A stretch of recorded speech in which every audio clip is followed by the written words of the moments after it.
আপনার একটা কথা হয়তো ছোটবেলা থেকেই শুনে আসতেছেন যে যখন টাকার অভাব দেখা দেয় বা সাংসারিক অভাব দেখা দেয় তখন ভালোবাসা জানালা দিয়ে পালায়। আর আজকে আমি সেটার সত্য একটা ঘটনা নিয়ে আসছি। আজকে এমন একটা গল্প আমি আপনাদের সামনে নিয়ে আসছি যেটা শোনার পরে প্রত্যেকটা ছেলের বিবেক নাড়া দিবে এবং আপনি যে মানুষটাকে পুরোপুরি বিশ্বাস করেন, হোক সেটা ছেলে হোক সেটা একটা মেয়ে। আমি বিশেষ করে গল্পটা ছেলেদেরকে শোনার জন্য সাজেস্ট করব, বাট মেয়েরাও শুনতে পারেন। অনেক বড় একটা শিক্ষা আপনারা এখান থেকে পেয়ে যাবেন। ছেলেটার সাথে নর্মালি একটা মেয়ের সাথে পরিচয়, এলাকার প্রতিবেশী ছিল, তো আসতে যাতে কথাবার্তা হয়তো টুকটাক। একটা সময় ছেলেটার একটা বন্ধুর মাধ্যমে 4টা মেয়ে একটা গ্রুপের মধ্যে পিকচার ছাড়ছে, ফেসবুকের মধ্যে গ্রুপ ছিল ওইখানে। দেন ছাড়ার পর ওইখানে একটা মেয়ের এই ছেলেটাকে পছন্দ হয়েছে।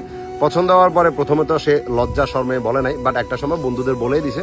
দেন বন্ধুকে বলার পরে বন্ধু ওই মেয়েটাকে গিয়ে বলে দিতে যে আমার বন্ধু তো তোর পছন্দ করছে। দেন মেয়েটা সাথে সাথে ছেলেটাকে টেক্সট করে জিজ্ঞেস করে যে তুমি কি আমারে পছন্দ করছো। তো প্রথমে এটা মানে স্বীকার করে নাই, একটু বলতে লজ্জা পাইছিল। পরে ফোন করে বলতেছে যে হ্যাঁ আমি তোমাকে পছন্দ করে। দেন এর মধ্যে মাঝের মধ্যে তাদের কথাবার্তা ভালোভাবেই চলতেছিল, সবকিছু ঠিকঠাক ছিল। মেয়েটা বারবার ছেলেটাকে একটা কথা বলতো যে চলো আমরা দেখা করি, কিন্তু কোনো মতে এই ছেলেটা দেখা করতে যেত না, বিকজ তার ভিতরে লজ্জা একটা কাজ করতো। আর তার থেকেও বড় একটা ইস্যু ছিল, ছেলেটা বেকার ছিল, তার পকেটে টাকা ছিল না।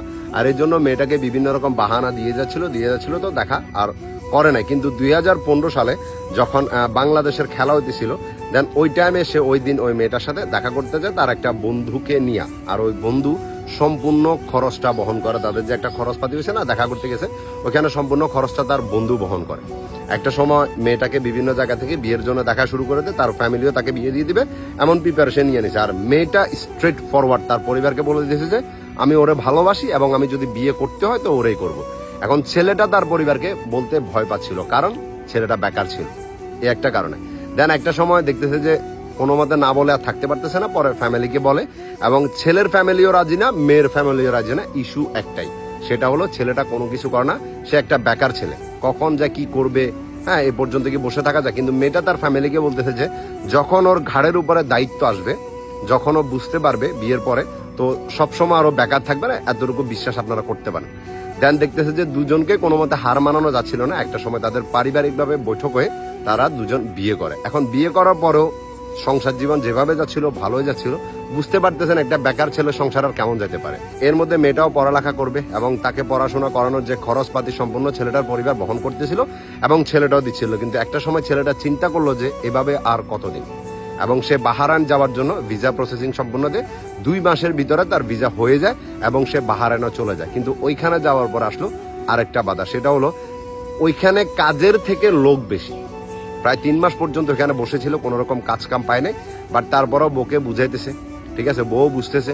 দেন এর মধ্যে সে একটা সময় ডিসাইড করে যে সে বাহারান থেকে চলে আসবে। কিন্তু ওই টাইমে তার মাথার উপরে ঋণের একটা বোঝা ছিল, যেহেতু প্রায় 4 লক্ষ টাকার মতো খরচ করে বাহারান গেছে, তো সম্পূর্ণ টাকায় ঋণ ছিল।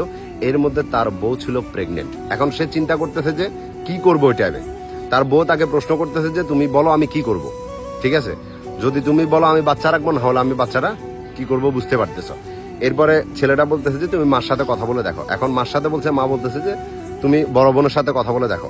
তো বড় বোনকে বলার পর সবার থেকে সব সিদ্ধান্তটা শোনার পরে মেয়েটা চিন্তা করলো যে আসলে বাচ্চাটা দুনিয়া আসার মতো পরিস্থিতি এখন হয় নাই। এখন টাকার জন্য শুধু ছেলেটা তার বাচ্চাকে করতে হয়েছে এবং এটা করছে মেয়েটা নিজে করে ফেলছে, তার বাড়িতে গিয়ে বাচ্চাটাকে এমন করে ফেলছে। এবং এটা করার ফলে তার শারীরিকভাবে অনেক, বুঝতে পারতেছেন, দুর্বল হয়ে পরে অনেক কিছু হয় মেয়েটার। দেন এরপরও ওইখানে মোটামুটি সে যে দেশে আসবে বলছে, দেশে আসা হয় নাই। ওইখানে মোটামুটি তার ভাই একটা কাজ দিছে, ওইটা করতেছিল, ওইভাবে যাচ্ছিল। এর মধ্যে তার বউর সাথে একদিন ঝগড়া হয়। আর ঝগড়াটা কোন বিষয় নিয়ে, মানে ছেলেটার যে কাজিন আছে না, কাজিনের বাসার মধ্যে তার ওয়াইফ গেছে। এখন ওইখানে কেন গেছে এবং সন্দেহমূলক কিছু কথাবার্তা বউকে বলছে যে ওইখানে তুমি কেন গেছো। এখন যাওয়া এই যে কথাটা নিয়ে এখন বোর ইগোতে এটা লাগছে যে তুমি কি আমার সন্দেহ করতেছো, তুমি আমার ইজ্জত নিয়ে কথা বলতেছো, এক্সেট্রা এক্সেট্রা বলে বউ কি করছে, বাপের বাড়িতে চলে গেছে। বলতেছে যে ওর বাড়িতে আর আসবে না, ওর সংসার আর করবে না। নর্মালি ছেলেটা ভাবছে যে হয়তো কথা বলে এমনি বলতেছে, একটু রাগ কমলে সব ঠিক হয়ে যাবে। কিন্তু মেয়েটাকে কোনো মতে বুঝে শুনে আনতে পারতেছিল না। পরে ছেলেটার ফোনও ধরতেছিল না। ওই টাইমে ছেলেটা আর একটা ভুল করছে। তার সাথে একটা লোক ছিল যে তার সাথে একসাথে কাজ করতো এবং ওই ছেলেটার ফোন থেকে বলতেছে যে আমার ফোন থেকে তো কল ধরতেছে না, আপনার ফোন থেকে একটু কল দিয়ে দেখি, আমার বউর সাথে একটু কথা কাটাকাটি হয়েছে। পরে যখন ফোন দিছে বউকে, তো বউ ফোনটা ধরে নাই। পরে ছেলেটাকে বললো যে আপনি যদি ও ফোন করে বলিয়েন যে আমি আপনার সাথে একসাথে কাজ করি এবং ওর একটু বুঝাইয়েন, ঠিক আছে।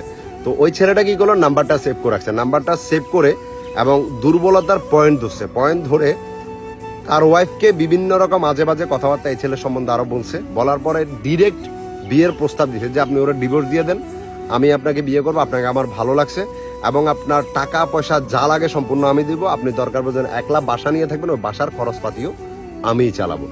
এখন একটা পুরুষ যার কাছে টাকা নাই, ঠিক আছে, যে বেকার থাকা অবস্থা একটা মেয়েকে বিয়ে করছে এবং মেয়েটা তখনও তার সাথে ছিল, যখন সংসার জীবনে গেছে চাহিদা বাড়তেছিল তখন তার চাহিদাগুলো তার হাজবেন্ড হয়তো ওইভাবে পূরণ করতে পারে নাই। এখন ওয়াইফ এমন একটা সুযোগ পাইছে, ওই কথাটা শুনে ওয়াইফ কি করছে, ওই ছেলের সাথে পরকীয়াতে আসক্ত হয়ে পড়ে এবং তার সাথে কথাবার্তা বলতেছে, এই ছেলের সাথে কথাবার্তা বলে না। তো ছেলেটা তার পরিবারকে পাঠালো যে আপনারা যাই ওর সাথে কথাবার্তা বলেন, ওরা নিয়ে আসার চেষ্টা করেন। ছেলের পরিবার সবাই গিয়েও ব্যর্থ হলো, মেয়েটা কারোর সাথে আসবে না। দেন এরপরে ছেলে তার বড় ভাইকে পাঠালো যে আপনি গিয়ে একটু বুঝে শুনে নিয়ে আসতে পারেন কিনা দেখেন। তো ছেলের বড় ভাই যখন গেল তখনও সেম কথা, কোনো মতে আসবে না। এর মধ্যে কিন্তু করোনা চলে আসছিল, ঠিক আছে, পরিস্থিতি আরো খারাপ হয়ে গেছিল। তখন মানে ছেলের ভাই যখন ফিরে আসলো বলতেছে যে দেখ ভাই, ও তোকে ডিভোর্স লেটার পাঠাই দিছে আর ও কখনো তোর সংসার করবে না, এটা ডিরেক্ট ও বলে দিছে। এটা শোনার পরে ছেলেটা ঘুমের মধ্যে ছিল, ঘুম থেকে উঠে একটা রুমে গিয়ে নীরবে কান্না করছে যাতে কেউ না বুঝে যে সে কেন কান্না করতেছে। পরে সে কোনো রকমে কষ্ট করে সে চলে আসলো বাংলাদেশে, যে আসার পর হয়তো সবকিছু ঠিক হয়ে যাবে এটা চিন্তা করে যখন দেশে আসলো, তার ওয়াইফকে আনতে গেল, তার ওয়াইফ কোনো মতে আসতে রাজি না এবং তার সংসার করবে না, ডিরেক্ট বলে দিছে। পরে সে ব্যর্থ হয়েছে এবং সে 6 মাস দেশে ছিল, অনেক চেষ্টা করছে এর ভিতরে তাকে নিয়ে আসার, অনেকবার ট্রাই করছে, অনেক কান্নাকাটি করছে, কিন্তু তার ওয়াইফের স্ট্রেট ফরওয়ার্ড একটা কথা যে সে আসবে না। পরে সে আবার বাইরের দেশে চলে গেছে। এখন একটা কথা আমি আপনাদেরকে বলি, এই যে সম্পূর্ণ একটা প্রসেসিং হলো, এখন আপনারাই ডিসাইড করেন যে এই যে কাজটা হলো এটা কেন হয়েছে। ভালোবাসার অভাব ছিল? দুজনের মধ্যে ভালোবাসা পারফেক্ট ছিল, না হলে একটা বেকার ছেলেকে কখনো একটা সুন্দরী মেয়ে বিয়ে করতো না, বুঝতে পারতেছেন? ফ্যামিলিগতভাবে বিয়ে কখনোই তাদের হতো না। ভালোবাসার অভাব ছিল না, তাদের যেটার অভাব ছিল সেটা ছিল জাস্ট টাকা। কারণ যখন আপনি খালি হাতে বিয়ে তো করতে পারবেন, বাট বিয়ে করার পরে যে দায়িত্বগুলো আপনার মাথার উপর আসবে ওগুলোকে আপনি ইগনোর করতে পারবেন না। ওই চাহিদাগুলোকে আপনি না পূরণ করলে আপনার প্রতি ভালোবাসা ধীরে ধীরে কমে যাবে এবং যদি অন্য কারো কাছ থেকে সে ওই জিনিসটা পাওয়া শুরু করে তার প্রতি ভালোবাসাটা শিফট হয়ে যাবে। এটাই ডার্ক একটা সত্য। যদি আপনারা মানতে পারেন তো ভালো, আর না মানতে পারলে আপনাদের সাথে এমনটাই হবে। আর একটা কথা বলি, নিজের পার্সোনাল জিনিস, বন্ধু হোক, যত কিছু হোক, যত আপন হোক, শেয়ার করিয়ে না, কারণ সময়ে সবাই সদ্ব্যবহার করে। আর এমন স্টোরি বিশেষ করে প্রবাসীদের সাথে হয়, তারা যে রুমমেট গুলার সাথে থাকে তাদেরকে অনেক আপন মনে করে, কিন্তু প্রত্যেকজন রুমমেট আপন হয় না। একটা ছেলের শেষ ইচ্ছা তার যাতে তার প্রিয় মানুষটার পাশেই কবর দেওয়া হয়, ঠিক এমন একটা চিঠি লিখে না এই দুনিয়া ছেড়ে চলে গেছে একটা ছেলে। আর কেন তার সাথে এমনটা হয়েছে বা কেন তার ভালোবাসার মানুষটা দুনিয়া ছাড়ছে, সম্পূর্ণ স্টোরিটা আজকে আপনাদেরকে জানাতেছি। আর এটা সম্পূর্ণ কিন্তু সত্য ঘটনা। ছেলেটার এবং মেয়েটার বাড়ি ছিল মানে একই এলাকার মধ্যে, একটু দূরত্ব, মানে পাশাপাশি ছিল বাড়ি। তাদের মধ্যে রিলেশনশিপ চলতেছিল 1 বছর পর্যন্ত। মোটামুটি তারা এক অপরকে প্রচুর পরিমাণ ভালোবাসতো এবং এলাকার মধ্যে কয়েকজন টুকটাক তাদের সম্পর্কের কথা ঠিকই জানতো। দেন একদিন রাত্রে ছেলেরা মেয়েটার সাথে দেখা করতে যায়। মেয়েটা জানালা দিয়ে দাঁড়িয়ে ছেলেটার সাথে কথা বলতেছিল এবং ছেলেটা মানে তার থেকে দূরত্ব অবস্থায় জানালার পাশে দাঁড়িয়ে মেয়েটার সাথে কথা বলতেছিল।